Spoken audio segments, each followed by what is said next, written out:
All right, good afternoon and a special welcome to you to day 15 of 30 Days to Greater Self-Love. This is Coach TJ, your life coach, Teddy A. Jones, facilitator of this masterclass series designed to help persons significantly increase their level of self-love, their sense of self-worth, so that they are fully convinced that they need to be and can be all that they should be, helping persons to make that vertical leap from mediocrity to legacy. 30 days to greater self-love. And we are at day 15. We have had 14 wonderful days of engagement and challenging ourselves to better love ourselves and to expect and achieve more from ourselves. I am the facilitator, NLP Master Practitioner Life Coach, and you can find me online, website www.teddyajones.com, email address coaching@teddyajones.com, social media handles, Facebook and Instagram at Life Coach TJ. So I greet you well and I welcome you. Special welcome to those viewing on Facebook Live from my Facebook timeline. All right, so here we go.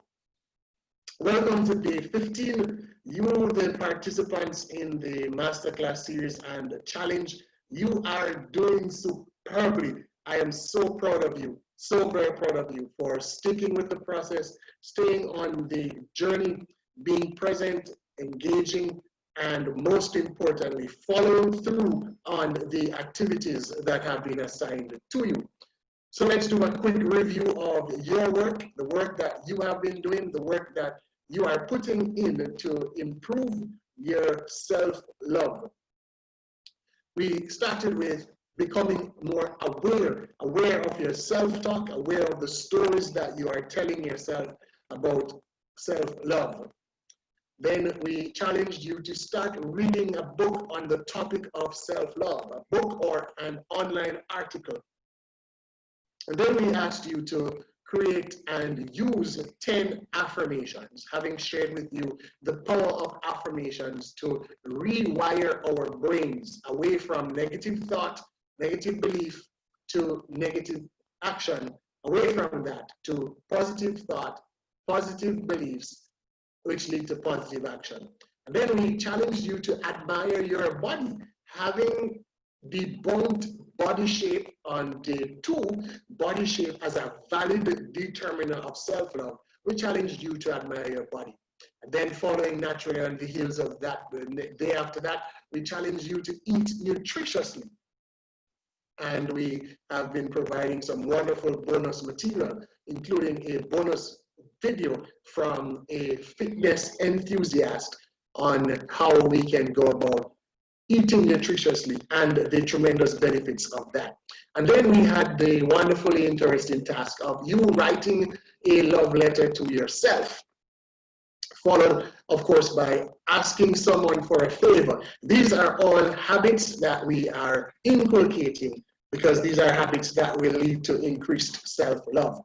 After that, we explored the importance of removing the need for perfection, that we are not perfect, we are fallible, we make mistakes, and the need for perfection is one of the things that forces us into a corner of low self-love. And then we went on to looking at the decluttering of your home environment and the benefits of that for peace of mind and easing stress and leaving room for new things in your life. We followed that up yesterday on day 14 with cleaning up your schedule, looking at all the things that you are doing, identifying the ones that you don't need to do, and taking action to indicate to the necessary persons that you are no longer going to be available to do those things, so that you have more time for yourself and more time for your own happiness, because you deserve just that. So how did you do? How well have you been doing on actually putting into practice the assignments?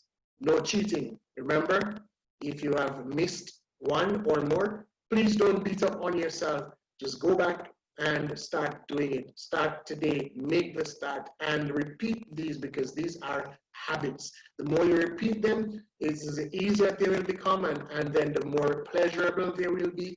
So you will do them more often, and they will become and remain a habit. The REPO formula. Excellent. So we are going to move on to look at what we have before us for day 15. Today, having spoken about stress a little bit on the previous 2 days, today we are going to take a deep dive into the matter of stress. So for day 15, your task is to develop a strategy for dealing with stress. Develop a strategy for dealing with stress. Mishandling of stress manifests itself in multiple ways. So many of the chronic challenges in life are a result of us dealing with stress poorly. Stress is inevitable. It is a part of life. We cannot escape it. It is how we deal with stress that matters most.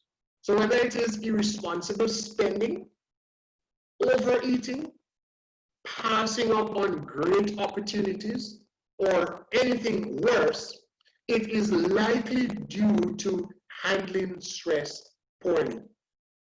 When we don't handle stress properly, these are just some of the examples of what results in our lives. So developing, therefore, an effective and healthy method of dealing with stress can provide amazing benefits in your life. Here are a few healthy options for dealing with stress effectively.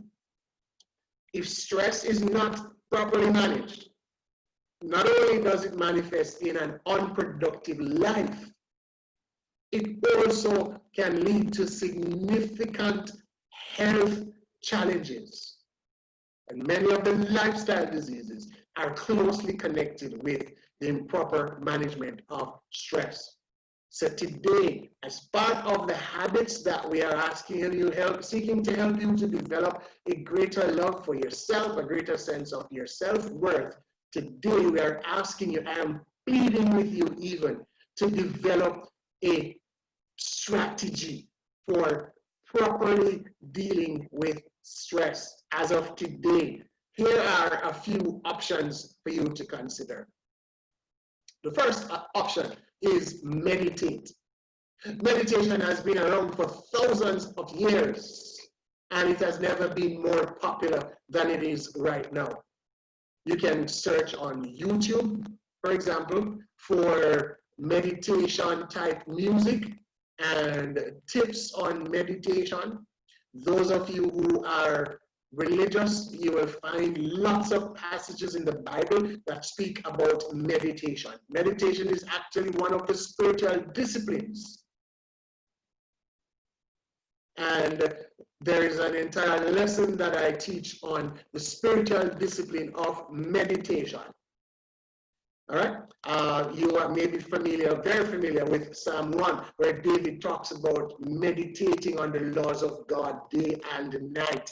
And he identifies that there as one of the hallmarks of the righteous person. So meditate. 2, exercise. Going for a short jog or doing a few push-ups can make you feel a lot better. And of course, it is very good for you. As a way, as a strategy of coping with stress properly, consider exercise. If you have not been exercising, please start an exercise routine. No matter how small, start today. At the end of your day when you get home, take a few minutes and do some exercises. Call a friend. Number 3. So meditate, exercise. 3, call a friend. Reach out to someone who cares when you are stressed. Do not remain alone with your stress. He or she who is alone with their stress, their problem, is truly alone and unnecessarily so. Most of us have someone, at least one person in our life that we can always count on to make us feel better. There must be that one person. And if you absolutely have no such person, not a single such person, then that itself is an indication of major complications. And I would challenge you to reach out to me, to go on my website and book that complimentary call so that you can have that matter addressed. You and I can work together to addressing this.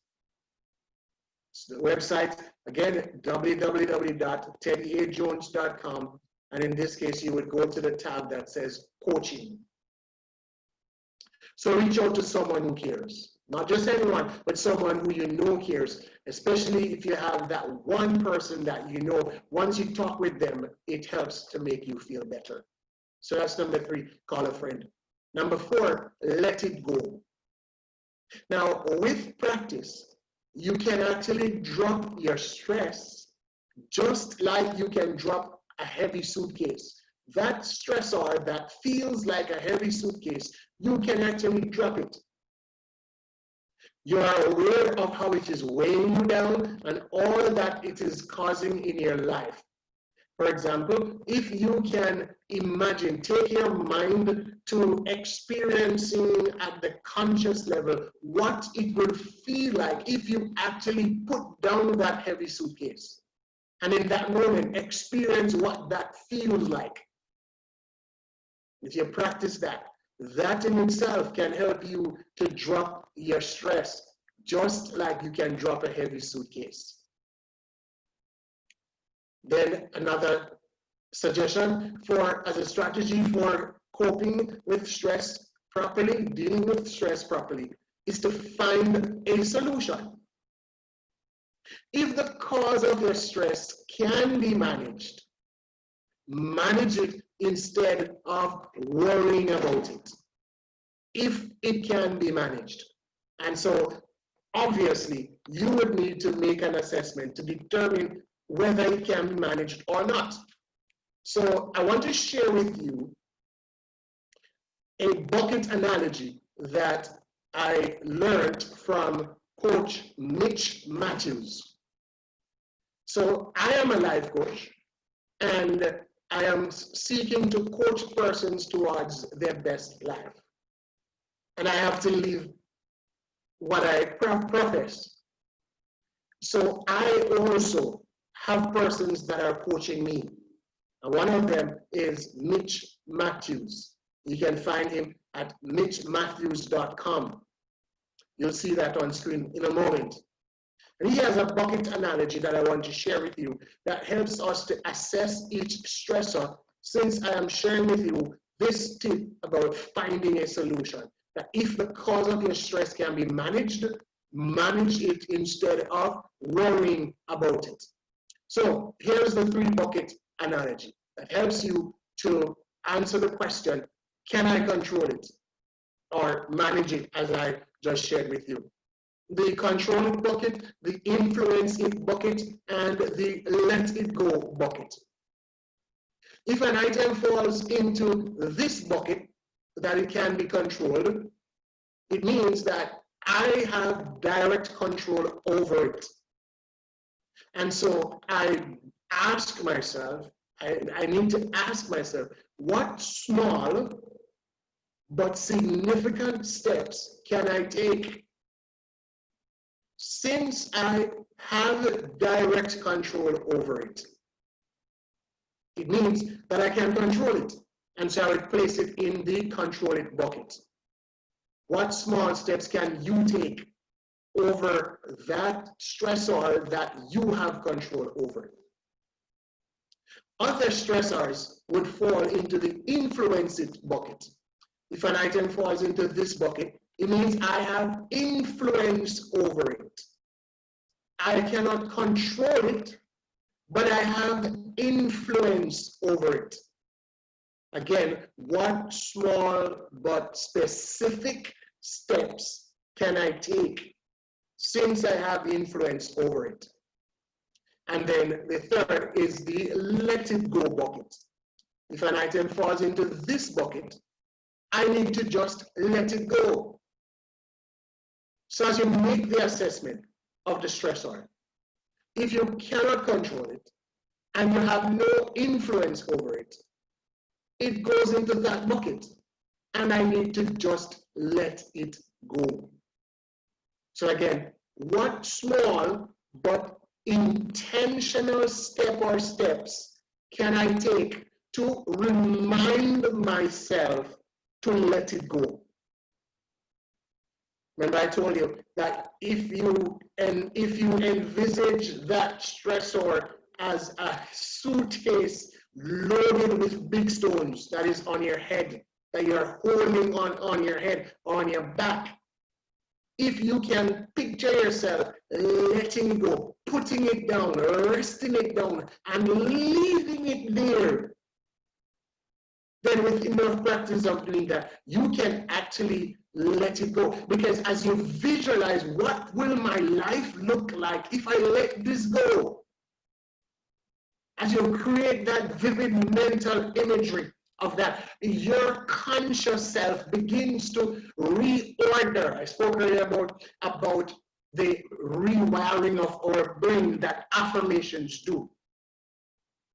So one of the principles upon which my coaching practice is based is that of neuroplasticity, that as human beings, we were built with the capacity to change. And this begins at the mental level, the level of our brain. So as you envisage putting it down, if it falls into that bucket, you can take small but intentional steps to remind yourself to let it go. So thanks to Mitch Matthews, one of my coaches, his website there, mitchmatthews.com, for you can read more on that, hear Mitch expound more on this, and get additional resources in this particular area.